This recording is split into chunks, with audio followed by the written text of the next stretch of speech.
Ladies and gentlemen, as we start this video, there are two key biblical principles that I would like to point out.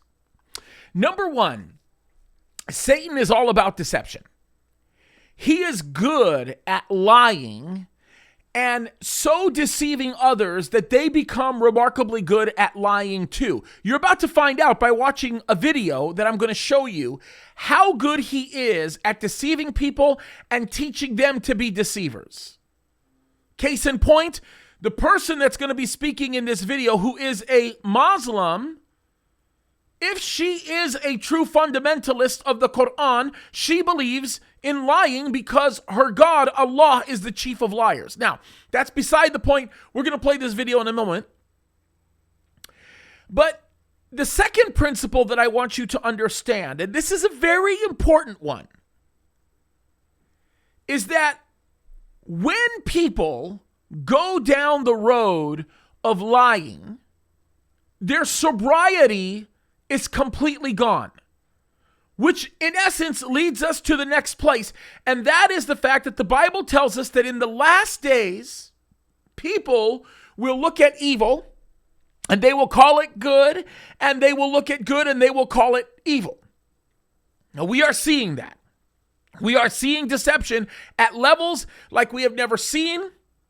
We are watching a conflation of evil things with that which is people, that with those things that people call good. And we are getting to the point right now where things are becoming absolutely reprehensible. Now, in this particular case, you are about to hear Ilhan Omar make a statement that basically puts Israel and eventually the United States on the same level of terrorists like Hamas and those that are in Afghanistan.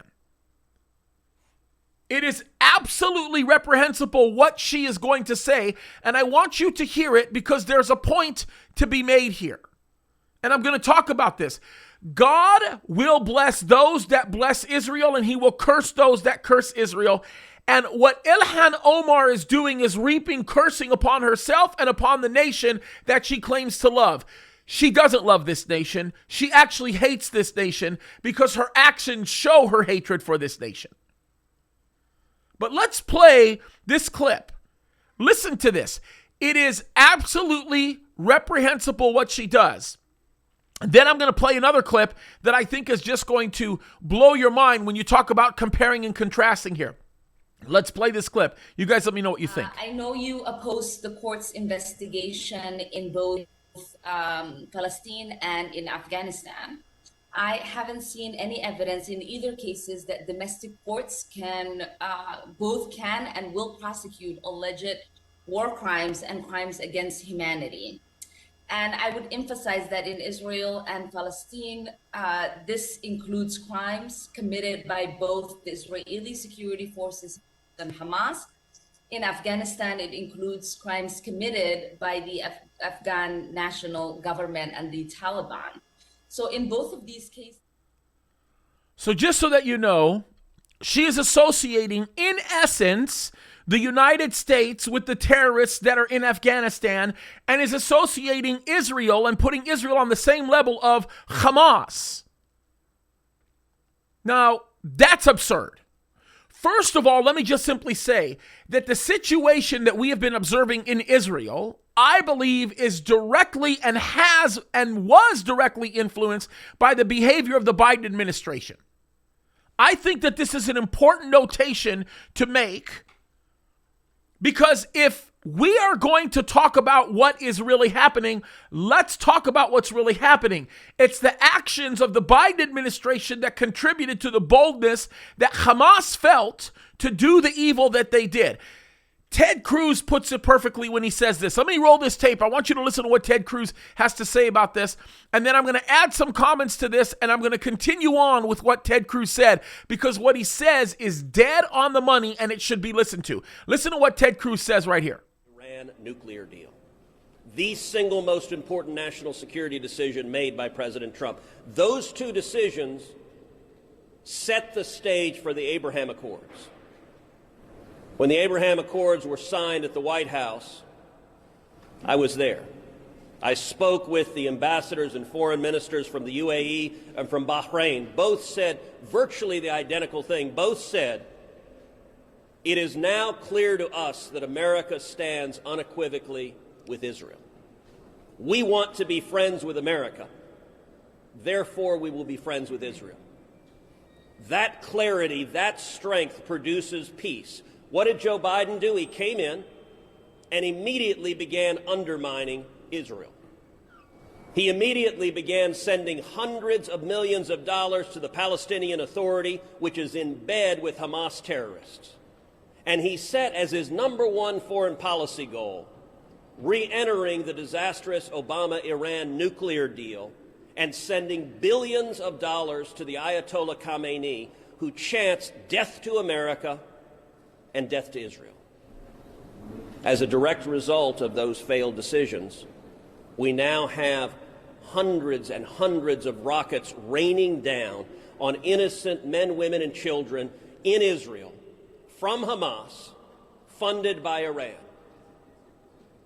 The Biden administration's mistakes produced this crisis. And what is Joe Biden doing today? Today, he called Prime Minister Netanyahu not to say America. We're going to continue on with what he's saying here, but I just want to stop to offer some commentary on what he's saying. He's 100% right. The actions of the Biden administration literally emboldened Hamas, which is a terrorist organization, not a sovereign nation. They are a terrorist organization, to do what they did. In Hamas's charter, they say that there is no solution to the Israeli problem other than the complete and total annihilation of the Jewish state from off the face of the earth. That is in their charter. That's what they say.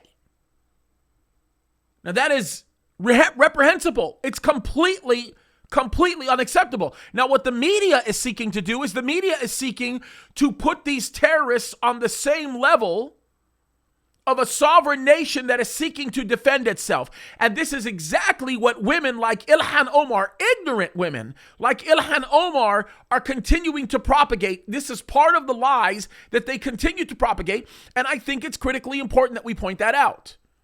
Ted Cruz, at the end of his speech, my goodness, it was powerful what he said. I'm going to play this for you because I think he puts it best in his representation of the situation. His analysis with respect to what's going on is critically important, and we should pay attention to it. Listen to what Ted Cruz says at the end of this. But instead, a tough call, as the administration is now proudly trumpeting, where President Biden condescended and lectured to Prime Minister Netanyahu and urged him to stop defending Israel against the terrorists. Let me be clear.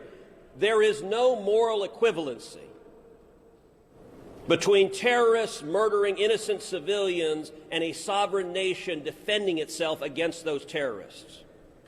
Some years ago, Prime Minister Netanyahu put it powerfully when he observed the difference between Israel and Hamas. They use their citizens to protect their missiles. We use our missiles to protect our citizens. And Hamas regularly stores missiles in kindergartens, in hospitals. They use human shields. And what do the Democrats do?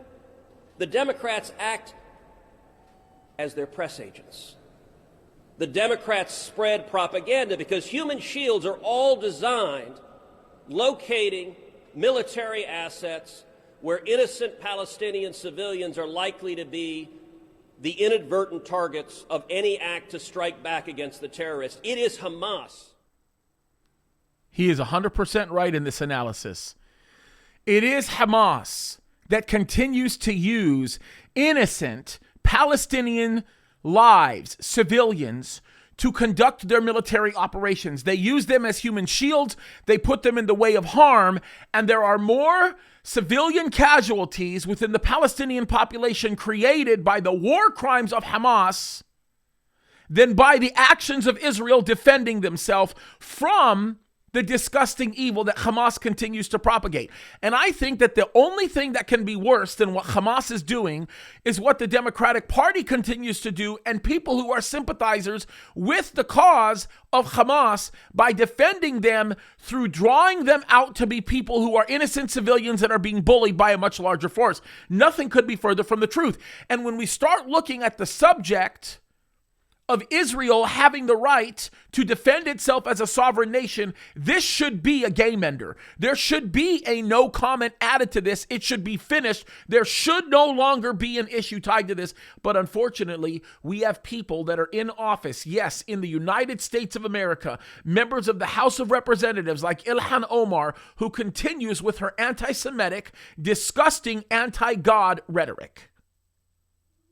As Christians, we should not tolerate this. We should pray against it, we should speak against it, and we should vote against it. We must stand with Israel, and we must stand for righteousness, because if we don't, we are going to see more of these destructive effects that come as a result of this. What the Democrats have done to destroy our relationship with Israel is significant. But what they have done to destroy America as a result of America's stance against Israel is absolutely reprehensible and will bring devastating results upon our nation. Folks, we must take a stand because it is the right thing to do. We want to be on the right side of history, and we do the things that we do because God has called us to do it. So let's take a stand, and let's not tolerate this nonsense. We must stand with Israel, and we must stand with God knowing what the right thing is.